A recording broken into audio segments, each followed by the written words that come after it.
오늘 정말 특별한 예술이죠. 비잔틴 모자이크 이콘의 세계로 한번 들어가 보려고 합니다. 미술사학자 오토 데무스의 연구를 길잡이 삼아서 말이죠. 돌과 빛으로 만든 그림이라 이게 대체 어떻게 가능할까요? 한번 상상해 보세요. 딱딱한 돌멩이랑 반짝이는 유리 조각으로 어떻게 이렇게 살아 숨쉬는 것 같은 얼굴을 만들어낼 수 있었을까요?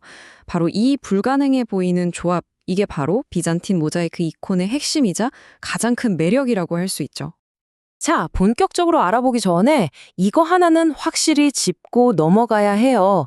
지금 보시는 이 모자이크 이콘은요, 그냥 교회 벽에 있던 거 뚝 떼어온 그런 조각이 아닙니다. 이건 그 자체로 하나의 완전하고 아주 귀중한 예술 작품, 하나의 장르라는 겁니다.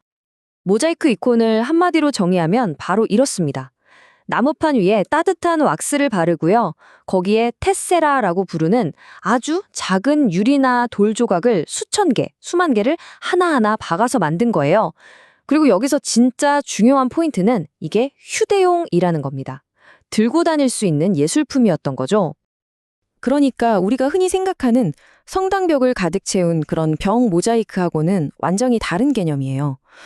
벽 모자이크는 건물의 일부잖아요. 움직일 수도 없고요. 하지만 모자이크 이콘은 그 자체로 완결된 하나의 그림이자 아주 소중하게 다뤄졌던 보물이었던 셈입니다. 자, 그럼 대체 이 눈부신 보물들을 어떻게 만들었을까요? 그 제작 과정을 한번 들여다보겠습니다. 이건 뭐 거의 연금술에 가까운 공예 기술이었어요.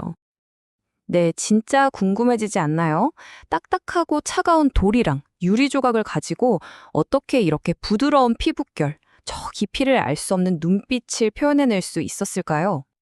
제작 과정을 단계별로 보면 이렇습니다. 먼저 튼튼한 나무판을 준비해요. 그 위에 왁스랑 수지를 섞은 걸 따뜻하게 녹여서 쫙 바릅니다. 이게 굳기 전에 아주 작은 테세라 조각들을 하나하나 핀셋 같은 걸로 찝어서 콕콕 박아 넣는 거죠. 특히 배경을 보세요. 저 금빛은 금박을 입힌 테세라를 쓴 건데 이게 빛을 받으면 와 정말 그림 자체가 막 빛을 뿜어내는 것 같은 그런 신비로운 효과를 줍니다. 재료만 봐도 이게 왜 그렇게 귀한 대접을 받았는지 바로 알 수 있어요. 그냥 돌멩이, 유리 조각이 아니었던 거죠. 하나하나 색을 내고 자른 거의 보석에 가까운 재료들이었어요. 특히 저 금박 유리, 골드 테세라는 이 이콘의 정말 뭐랄까 천상의 빛, 성스러운 아우라를 불어넣는 핵심 요소였습니다. 미술사학자 오토 데무스가 이런 말을 했어요. 모자이크 이콘의 기술은 귀하고 값비싼 것을 지향했다. 이 한마디가 모든 걸 설명해주죠. 애초에 그냥 그림을 그리려던 게 아니었던 겁니다. 최고의 재료와 당대 최고의 기술을 집약해서 하나의 보물을 만들어내고자 했던 거죠. 자, 이제 이론적인 설명은 이쯤 하고요. 백문이 불여 일견이죠. 현존하는 최고의 걸작들을 보면서 이 모자이크 이콘이 얼마나 대단한지 직접 한번 느껴보시죠. 첫 번째로 보실 작품은 베를린에 소장된 전능자 그리스도입니다. 12세기 초에 만들어졌는데요. 화면을 뚫고 나올 것 같은 저 강렬한 존재감 느껴지시나요? 정말 보는 사람을 압도하는 힘이 있어요. 이 작품의 디테일을 한번 자세히 뜯어볼까요? 진짜 놀랐습니다. 여기 쓰인 테세라 조각 하나가 겨우 2에서 5mm밖에 안 돼요.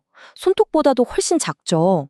그런데 이 작은 조각돌로 젓갈색, 분홍색, 올리브색 같은 미묘한 색들을 섞어서 살아있는 사람 피부처럼 표현한 거예요. 그리고 또 하나, 얼굴을 자세히 보면요. 완벽한 대칭이 아니라 미세하게 비대칭이에요. 그래서 더 생생하고 마치 정말 우리를 꿰뚫어 보는 듯한 느낌을 주죠. 엘레몬, 즉 자비로운 분이라는 이름처럼 그 시선에서 위엄과 동시에 한없는 자비가 느껴집니다. 자, 이번에는 시간을 훌쩍 뛰어넘어서 약 200년 뒤로 가보겠습니다. 13세기 후반에 만들어진 성 니콜라우스 이콘인데요. 어떠세요? 방금 본 그리스도 이콘하고는 분위기가 확 다르죠? 일단 색감부터가 달라요. 앞선 작품이 따뜻한 톤이었다면 이건 흰색, 분홍색, 녹색색이 어우러진 좀 더 차가운 느낌을 주죠. 근데 진짜 큰 차이는 테세라를 다루는 방식에 있어요. 훨씬 자유롭고 뭐랄까 쓱쓱 그린 스케치 같은 느낌이 들지 않으세요? 정교하게 딱딱 맞추기보다는 좀 더 과감하고 유려하게 조각들을 배치했어요. 차분한 성인의 표정과 이 자유로운 기법이 만나서 아주 독특한 분위기를 만들어내죠. 이걸 보면 모자이크 이콘이라는 예술이 한 가지 스타일에 머무르지 않고 계속해서 변화하고 발전했다는 걸 알 수 있습니다. 자, 그럼 이제 마지막으로 이 몇 점 안 되는 작품들이 도대체 왜 이렇게까지 중요하게 여겨지는지 그 생존의 무게에 대해서 한번 이야기해보려고 합니다. 정말 기나긴 세월이 흘렀잖아요. 수많은 전쟁도 있었고 제국이 멸망하기도 하고 그 험난한 역사를 거치면서 이 작고 섬세한 보물들이 과연 몇 점이나 살아남았을까요? 정말 충격적인데요. 현재까지 전 세계에 존재한다고 알려진 비잔틴 모자이크 이콘이 50점이 채 안 됩니다. 50점도 안 된다는 거예요. 한때는 정말 많이 만들어졌을 이 귀한 예술품들이 지금은 정말 손에 꼽을 정도만 남아있게 된 거죠. 바로 그래서입니다. 남아있는 작품 하나하나가 값을 매길 수 없는 보물이 될 수밖에 없는 거죠. 이건 그냥 오래된 물건, 유물이 아니에요. 이걸 통해서 우리는 지금은 사라진 비잔틴 제국의 신앙과 권력, 그리고 그 시대 예술가들의 정말 경이로운 천재성을 엿볼 수 있는 겁니다. 마치 역사를 들여다보는 작은 창문 같다고 할까요? 우리는 지금 정말 이미지가 넘쳐나는 시대에 살고 있잖아요? 수없이 많은 사진과 영상을 보고 또 금방 잊어버리죠? 이런 시대에 영원을 담기 위해서 수만 개의 조각을 하나하나 붙여 만든 이 예술은 우리에게 어떤 의미가 있을까요?